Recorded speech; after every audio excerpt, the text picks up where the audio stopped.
Hello student. So student, today in this video we will understand chapter number 6 from class 9th book Beehive. Class 9th की जो book Beehive है chapter number 6 इसका my childhood by APJ Abdul Kalam.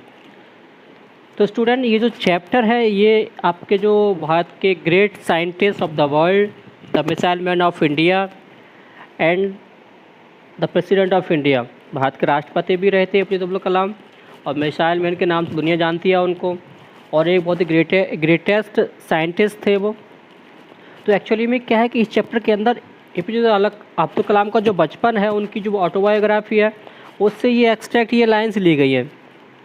तो इसके जो writer हैं वो APJ Abdul कलाम ही है ना। तो ये माई चाइल्डहुड क्या है कि एक्चुअली में in this extract APJ Abdul Kalam is describing his childhood.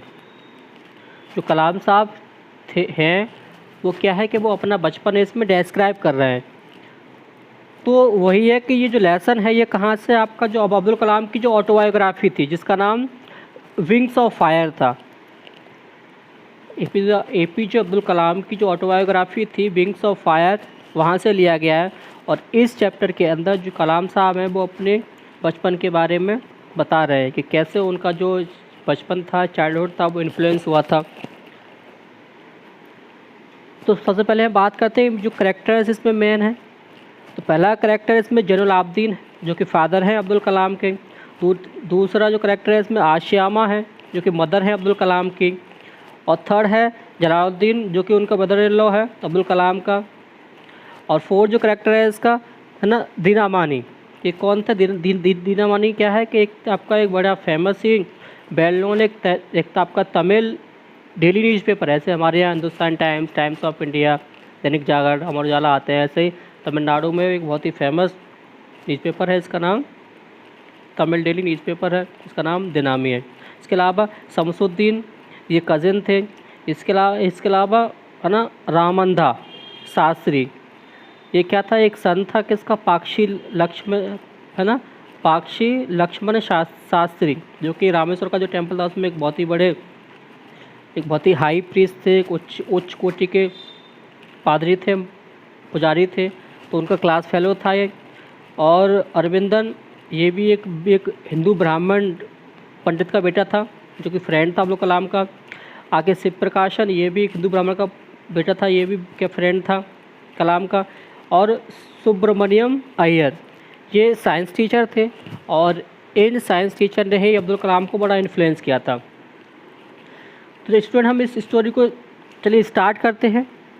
तो स्टोरी स्टार्ट होती है अब्दुल कलाम के बारे में बताया गया स्टार्टिंग में कि जो अब्दुल कलाम थे वो रामेश्वरम में पैदा हुए थे। रामेश्वरम मद्रास स्टेट में पैदा था आपका है ना। और ये बहुत ही एक मिडिल क्लास फैमिली थी, तमिल फैमिली थी, उसमें पैदा हुए थे। इनके पिताजी का नाम जैनुल आबदीन था जो कि बहुत ही ऑस्टियर, बहुत ही एक सिंपल सज्जन पुरुष थे। बहुत ही क्या थे वो? बहुत ही एक है ना एक जेंटलमैन बोल सकते हैं इनको, बहुत ही जेंटलमैन थे वो। और ज़्यादा पढ़े लिखे नहीं थे, लेकिन उन्हें अपने बच्चों की परवरिश कैसे करनी है ये सारी बातें उनसे आती थी। इसके अलावा उनकी मदर थी आशियामा जो कि बहुत ही हॉस्पिटेबल लेडी थी, यानी वो बहुत ही टेक केयर लेडी थी ऐसा बोल सकते हैं। और जो अब्दुल कलाम थे अपनी फैमिली के साथ में वो रामेश्वरम में ही रहते थे। जो है ना जो मास्क्यू स्ट्रीट जो थी, जो मस्जिद वाली गली थी, उस गली में ही उनका एक पक्का हाउस, एक पक्का घर था इनका, जो कि उनके ग्रैंड पेरेंट्स ने बनाया होगा, तो उसमें रहते थे। अब बताया गया कि ये जो टाइम है कह रहा है कि जब सेकेंड वर्ल्ड वॉर आपका स्टार्ट हुआ था 1939 में, जो सेकेंड वर्ल्ड वॉर जब स्टार्ट हुआ था 1939 में, तो अब्दुल कलाम उस समय केवल 8 साल के थे। Abdul Kalam was then 8 years old only. होता क्या है कि जब वर्ल्ड वॉर शुरू होता है तो there was a sudden demand of the tamarind seed in the market. तो टेमरिंड सीड मतलब आपकी जो इमली जो होती है, इमली खट्टी जो होती है ना, कह रहा है उसके सीड्स की जो डिमांड थी मार्केट में क्या होती है, बहुत बढ़ जाती है। तो अब्दुल कलाम साहब बताते हैं कि वो फिर सीड्स को लोकल लोगों से कलेक्ट करते थे, उनको इकट्ठा करते थे, खरीदते थे, और फिर वो उसको जो शॉपकीपर जो होते थे ना, आपकी जो ग्रोसरी शॉप्स होती प्रोविजंस को, वो क्या था कि वहाँ उनको वो अच्छे दामों में उनको बेचते थे। ये अब तो कम। इसके बाद क्या होता है कि इसके अलावा जो फिर क्या होता है कि अचानक अब क्या होता है कि अचानक जो रामेश्वरम जो वो था आपका जो स्टेशन था, वहाँ क्या होता है कि वहाँ जो ट्रेन रुकती थी तो वो ट्रेन का रुकना बंद हो गया। अब इससे क्या हो गया, इनकी लाइफ पे क्या इम्पैक्ट पड़ा। जो इनका जो कज़िन था शमसुद्दीन, वो एक न्यूज़पेपर वेंडर था, यानी वो डेली न्यूज़पेपर बांटता था। तो वहाँ जो ट्रेन रुकती थी तो तब वहाँ पेपर आते थे। अब क्या हो गया कि ट्रेन का रुकना बंद हो गया जब रामेश्वरम जो स्टेशन था। तो शमसुद्दीन ने इनसे हेल्प लेनी चाहिए कि भाई अब्दुल मेरी हेल्प करनी पड़ेगी। अब कि क्यों करनी पड़ेगी, तो ये एग्री हो गए। बताया कि भाई अब ट्रेन नहीं रुकेगी तो चलती ट्रेन में न्यूज़पेपर के जो बंडल्स हैं वो अब लोग फेंका करेंगे और वो हमें इकट्ठा करना है, कलेक्ट करना है, इससे पेपर ख़राब ना हो और टाइम पे पहुंचाना है। तो जब ट्रेन का रुकना बंद हो गया रामेश्वरम जो आपका जो स्टेशन था, तो वहाँ से जो वेंडर थे जो पेपर को फेंकते थे चलती ट्रेन से, तो इनका जो कज़िन था शमसुद्दीन और ये दोनों पेपर को कलेक्ट करते थे और फिर पेपर को जो लोकल लोग थे उन पर बांटते थे। तो क्या था कि इस तरीके से जब उन्होंने अपने कज़िन की हेल्प करना शुरू किया तो क्या था कि इस तरीके से उनकी जो पहले की जो अर्निंग थी, जो कमाई थी, उन्होंने शुरू कर दिया। जब वो अपने जो कज़िन की जब हेल्प करने लगे तो उन्होंने इसके बदले है ना क्या किया, इनको पैसे देना, चार्ज देना शुरू कर दिया। तो इस तरीके से इनकी जो पहली अर्निंग थी वो वहाँ से आई थी। इन्होंने अर्निंग कमाना, थोड़े बहुत पैसे जो भी बचते थे वो अपने हिसाब से उनको देने लगता था। अब होता क्या है, फिर इसमें बताया गया कि अब जो अब्दुल कलाम थे इनके 3 भाई थे, उनकी एक सिस्टर थी। अब Abdul Kalam had 3 brothers and 1 sister, इनकी 3 भाई थे, इनकी एक सिस्टर थी। और क्या था कि और इनके 3 ही बड़े बेस्ट फ्रेंड थे इनके बचपन में, इनके बारे में हम लोग को बताया गया था। अब क्या होता है कि एक दिन क्लास में जब पढ़ रहे होते हैं तो क्या होता है कि एक नए टीचर आते हैं क्लास के अंदर।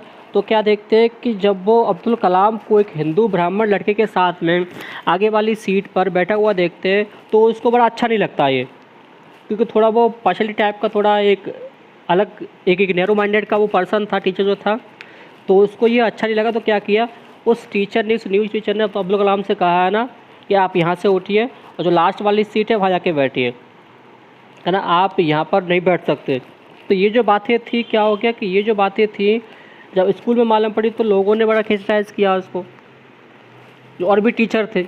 तो फिर क्या हो गया, जब उस टीचर को जब ज़्यादा लोगों ने कहा तो है ना, अब जब ऐसा कहा अब्दुल कलाम से वहाँ से हटने के लिए तो उनके फ्रेंड को भी बहुत बुरा लगा और साथ में अब्दुल कलाम को भी बहुत बुरा लगा कि ये क्या कह रहा है, इससे पहले तो कभी किसी ने कुछ नहीं कहा। तो उस टीचर के बारे में जब मालूम पड़ा और टीचर्स को और लोगों, तो उन्होंने उसको बड़ा क्रिटिसाइज़ किया। और फिर क्या हो गया, फाइनली उस टीचर को माफ़ी मांगनी पड़ी। और फिर क्या हो गया कि उसके बाद वो टीचर की जो सोच थी वो भी बदल जाती है। और फिर क्या होता है कि उसी स्कूल में एक और टीचर थे जिनका नाम है ना शिवा सुब्रमण्यम अय्यर था, जो कि बहुत ही अच्छे टीचर थे, है ना। क्या था कि और वो जो टीचर थे उनकी सोच सबसे अलग थी। वो कोई भी जात धर्म को, किसी भी पंथ को, किसी भी रिलीजियस, किसी भी कास्ट को वो नहीं मानते थे, है ना। और उनमें किसी भी तरह का कोई भी भेदभाव नहीं था, वो किसी भी चीज़ को नहीं मानते थे। यानी उनकी सोच एक बड़ी सिंपल थी कि सब इंसान हैं, कोई हिंदू, कोई मुस्लिम, कोई सिख या कोई भी दूसरी कास्ट कैटेगरी का पर्सन नहीं है ना। तो बड़े अच्छे टीचर थे। साथ में क्या था कि उनकी जो वाइफ थी सुब्रमण्यम अय्यर की, वो बड़ी ऑर्थोडॉक्स थी, वो बड़ी डिफरेंट थी। तो क्या होता है कि एक दिन अब्दुल कलाम को उन सुब्रमण्यम अय्यर ने अपने घर पर खाने के लिए बुलाया। तो जब कलाम साहब घर पर जाते हैं तो उसकी वाइफ जो देखती है थोड़ा क्या होती है, तो थोड़ा वो उसे गुस्सा आता है, उसे और लगता है। और क्या होता है कि जो अय्यर साहब जो थे, जो टीचर थे जिन्होंने बुलाया था कलाम साहब को, क्या होता है कि वो उनकी वाइफ उनको खाना सर्व करने से मना कर देती है कि मैं इनके लिए खाना नहीं बनाऊंगी, खाना नहीं परोसूंगी। तो ये बात थोड़ी अजीब लगती है कलाम को। फिर क्या होता है कि जो टीचर थे जिन्होंने बुलाया था, वो टीचर अपने हाथों से फिर खाना सर्व करते हैं, कलाम साहब को खिलाते हैं। और ये सारा सीन जो उसकी वाइफ थी पीछे से देख रही होती टीचर की। तो अब्दुल कलाम ने, है ना, तो क्या होता है जब खाना वो खा लेते हैं तो नेक्स्ट टाइम के लिए जब वो बोलते हैं टीचर, है ना, क्या करते हैं कि टीचर अब्दुल कलाम को अपने दोबारा अपने घर पर डिनर के लिए इनवाइट कर देते हैं कि साहब आपका डिनर मेरे घर पर है, आप ज़रूर आना। तो क्या होता कि जब नेक्स्ट टाइम अब्दुल कलाम जब डिनर पे खाने के लिए जाते हैं तो क्या देखते हैं, वो देखकर बड़े शौक थे। क्या शौक थे कि इस बार जिस लेडी ने, जिस टीचर की वाइफ ने खाना खाने सर्व करने से मना कर दिया, क्या होगा कि इस बार बड़े प्यार से क्या किया, बड़े प्यार से बड़े अच्छे तरीके से क्या किया कि उस लेडी ने खाना अपने हाथों से क्या किया, सर्व किया और खिलाया है। खाना क्या किया है, सर्व किया और खिलाया है। तो एक तो ये इंसिडेंट था। अब तक क्या था कि अब तक कलाम साहब थोड़े बड़े हो गए थे, और जो वर्ल्ड वॉर सेकंड था वो भी लगभग ख़त्म हो गया था। इतने सारे इंसिडेंट का क्या हो गया कि कलाम साहब बड़े हो जाते हैं और जो लगभग वर्ल्ड वॉर था वो लगभग ख़त्म हो गया होता है। अब क्या होता है, इसलिए अब उनकी जो भी एजुकेशन थी वो प्राइमरी लेवल की वो क्या हो गई थी, ख़त्म हो गई थी जूनियर लेवल की रामेश्वर में। तो वो अब हायर स्टडीज़ के लिए अपने फादर से परमिशन लेके जाते हैं, है ना, कि I have to leave Rameshwar, है ना, कि मुझे अब अपनी जो आगे की पढ़ाई है वो मुझे रामनाथपुरम, जो उनका हेडक्वार्टर एक डिस्ट्रिक्ट हेडक्वार्टर था रामनाथपुरम, कि मुझे अब आगे पढ़ाई के लिए मुझे वहाँ जाना पड़ेगा। तो फादर से पूछते, तो उसके फादर तो एग्री कर देते, बट उसकी जो माँ थी उसकी माँ एग्री नहीं करती।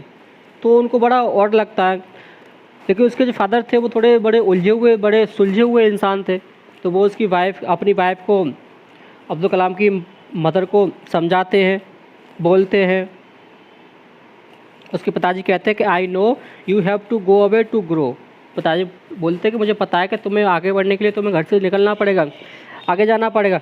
तो अब है ना, लेकिन उसकी जो माँ थी इस बात को नहीं वो एग्री नहीं करते कि बहुत पढ़ लिया, हमारे काम में हाथ बटाएगा, ये है वो है, कहाँ जाएगा, अकेला कैसे रहेगा। फिर बाद में जब उसके फादर समझाते हैं तो उसकी माँ एग्री कर जाती है। उसके फादर उसकी माँ से बोलते हैं ना, you may give them your love but not your thoughts, for them they have their own thoughts. उसकी जो पिताजी बोलते हैं उसकी माँ से कि तुम अपने बच्चों को लाड़ प्यार दे सकती हो, लेकिन उनके जो थॉट्स है, दिमाग में जो विचार है, आप उनको उन विचारों को बदल नहीं सकती। इसलिए तुम्हें अपने बच्चों को क्या होगा, जाने देना होगा। तो उसकी वाइफ क्या होती है, उसकी माँ, कलाम साहब की माँ एग्री हो जाती है, मान जाती है। और फिर क्या होता है कि अब्दुल कलाम साहब बाहर चले जाते हैं। और फिर पता है आप लोगों को कि वो पढ़ लिख कर एक बहुत ही ग्रेटेस्ट साइंटिस्ट बनते हैं। मिसाइल मैन इंडिया के नाम से उनको जाना जाता है, और भारत के प्रेसिडेंट भी रह चुके थे। और इनका भारत का जो मिसाइल सिस्टम है, जो आपका जो डिफेंस सिस्टम है, उसमें बहुत ही बड़ा योगदान है, इसको कोई नहीं भूल सकता। तो डियर स्टूडेंट्स, ये चैप्टर था आपका, आई होप समझ में आ गया होगा। और आप में जितने भी न्यू स्टूडेंट हैं जिन्होंने चैनल को सब्सक्राइब नहीं किया है तो प्लीज़ सब्सक्राइब कर लें। फिर मिलते हैं आपसे नेक्स्ट वीडियो में, तब तक के लिए टेक केयर, बाय बाय।